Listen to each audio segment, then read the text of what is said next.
As a kid I wondered why he was such a zombie, and when I got older my father told me what happened to him. I would probably be an emotional husk too. Redditors who lived in secluded towns, what's the darkest thing that has ever happened in your town that everyone knew about but never talked about?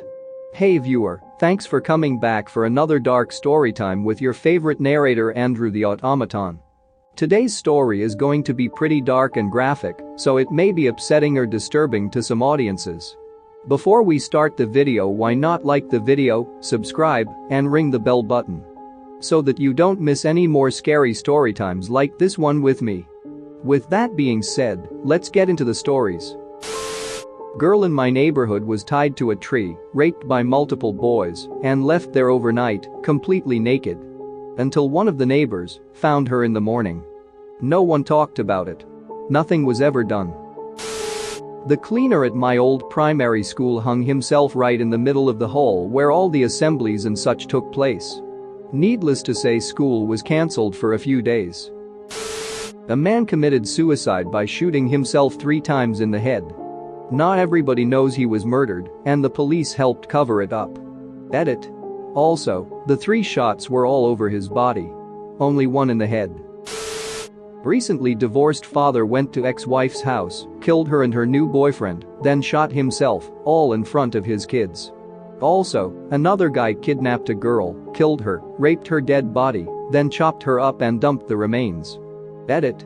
This is 2 separate people. Somebody owned a pub and killed his wife and bricked her into the wall. She was reported missing. 30 years later they were renovating the pub and found her, but at that point her husband had died. Family up the road from me seemed like nice people, always friendly, owned a business within the area, everyone knew them. But they all seemed kind of off or strange. I don't want to use the term, but it was apparent they were all a variation of slow to a degree. One day news broke that the father had been sexually molesting his 2 daughters, I think 17 and 13, for God knows how long. Guy was never formally convicted due to lack of evidence, so he remains an outsider now to the town. I believe his kids were sent to CPS immediately. About 9 years ago, a guy lost his job at a nearby Kaiser, so he killed his 5 children and wife, and then turned the gun on himself. Before he shot himself he faxed a letter to a news station, explaining that the tough economic times we were living in left him no other choice. He also apparently indicated that he and his wife had agreed to this murder-suicide pact weeks before it happened. They had pulled their older children out of school and everything. A decently popular Chinese restaurant in town had one of the owner's babies walk out the back door and disappear. It was ducking heartbreaking, the parents on TV, and all in the paper. There was a big search effort. Eventually they found the baby's body stuffed into one of the cabinets at the restaurant. The mother had beaten the baby to death. I looked into it. She's serving 22 years then being deported. The place is closed. My dad getting arrested for child abuse was the giant scandal. Pretty much everyone was supportive for the most part, which I don't hear a lot of for small towns.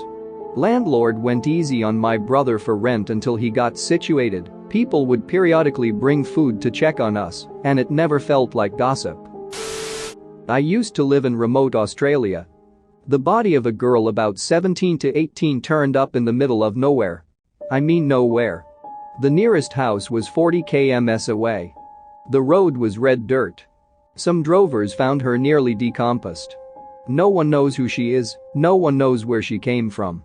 The only theory they have is that a river flooded and brought her down from Darwin, and she's more than likely an international tourist.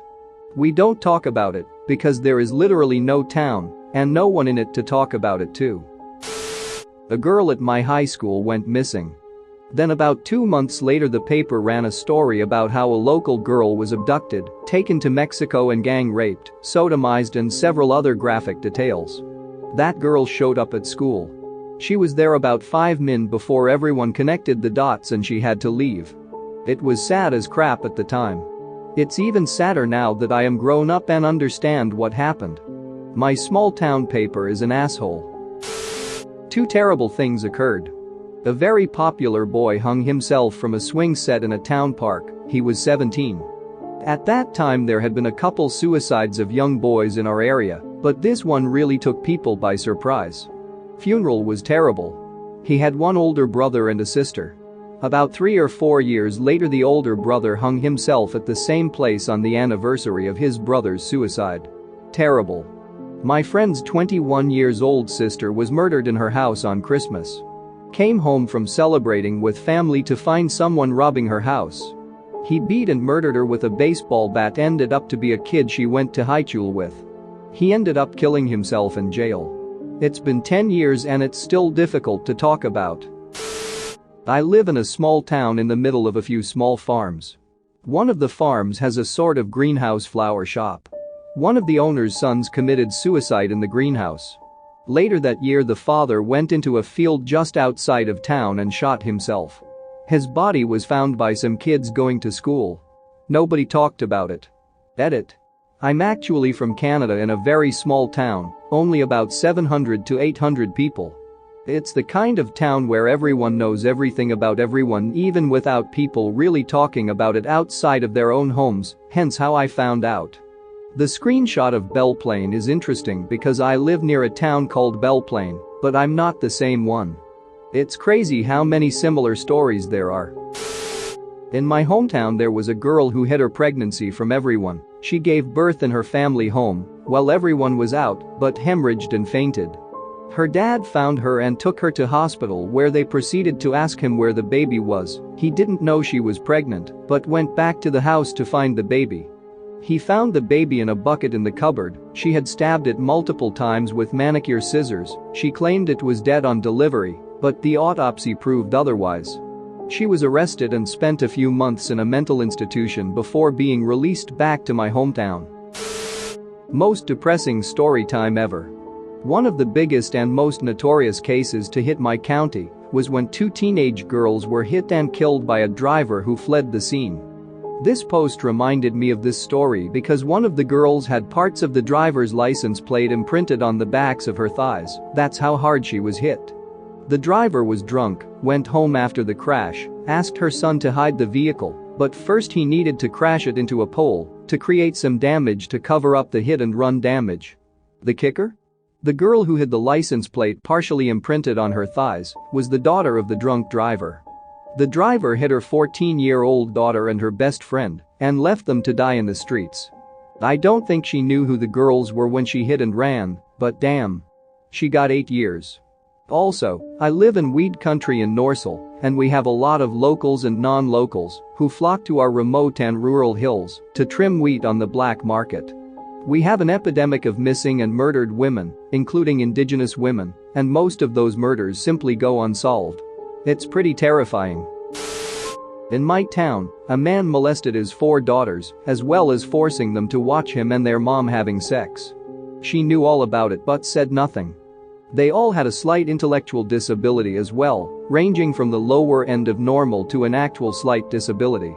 Child services had been notified, but since CPS told the family they're visiting beforehand, they always pretended everything was fine and nothing happened. It only got out when the youngest daughter, who was about 5 at the time, was at a friend's house and asked her and her mom if their first time hurt that much as well. I went to school with one of the older girls, and she used to lie a lot and had to cover for her dad a lot as well.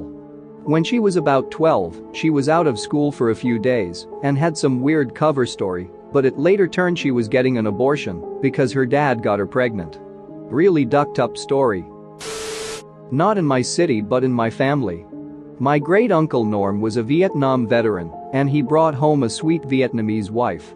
They were very happy for some time. He taught her English, and she was very crafty. They had 2 sons that he loved very much. When the sons got older, she became jealous of how much time he spent with them and how much he loved them. She became mean and resentful, spiteful. He started finding old meat and bugs in his lunches, and when he started bringing his own lunches, she would stalk him at work and try to give him lunches she made. She started ripping apart the house for him to come home and clean up and didn't feed her sons, even though she was the housewife. He filed for divorce, and when he left for work, after handing her the papers, she stabbed her sons to death, doused their bodies and herself in rubbing alcohol, and lit herself on fire. He was absolutely devastated. As a kid I wondered why he was such a zombie, and when I got older my father told me what happened to him. I would probably be an emotional husk too. Like and subscribe for more funny, interesting, and scary r/ask Reddit videos.